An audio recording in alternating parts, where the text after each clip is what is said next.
अष्टम श्रेणी पिलामाने आपण गणित क्वेश्चन मुझे आपण 90 मिनिट टाइम पूर्ण संख्या हूँ 50 है आपण करेंगे क्वेश्चन गुड़िक क्वेश्चन एवं विथ आंसर आपण मैंने करेंगे है देखु जी बाहरी चित्र रे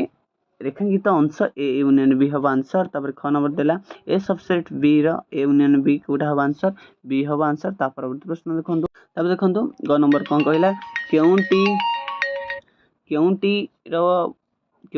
व्युत्क्रम नाही से होची शून्य तब देसी केउंटी पॉलिनोमियल अटे उपरोक्त समस्त सब होउछन्ती पॉलिनोमियल गोटे गोटे तब -5x रु -7x वियोग कले वियोगफल केते हबो ना -12x हबो तरे -1 रो घात -1 अछि ताले आंसर हबो केते -1 हबो ता परवर्ती प्रश्न देखन समस्त देखिबा ता परवर्ती प्रश्न तापर देखंतु 6 नंबर जिबा -2 रो चतुर्थ घात क्यों आधार रे द्वितीय घात हबो कोटा हबो ना -4 आ -4 तब देसी रेडियन केते हबो ग्रेड ना 200 डिग्री हबो तब देसी A B intersection A B रेखाखंड केते हबो ना ए बी हबो आंसर ता परवर्ती प्रश्न देखंतु 9 नंबर देखंतु आंसर हबार कोन केउंटी उत्तल सेट देखिबा आपण माने आको तबरे 10 नंबर देइछ केउंटी आंसर हबो केते ना 0.9 ता परवर्ती आंसर हबो x + 2 होल स्क्वायर तब 2 नंबर देखंतु 2 नंबर आंसर देखि दियंतु तालिका पद्धति आगु कराला हैला तालिका पद्धति रे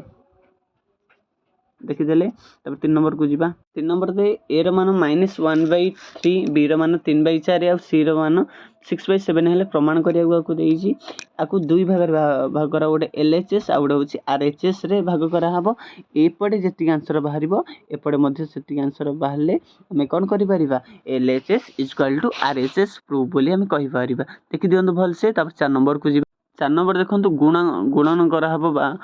हरण करा हबो आपण मन देखि दियंतु ए आंसर गुडी देखि दियंतु चलंता परवर्ती प्रश्न देखिबा 5 नंबर देखंतु एठी 5 नंबर आंसर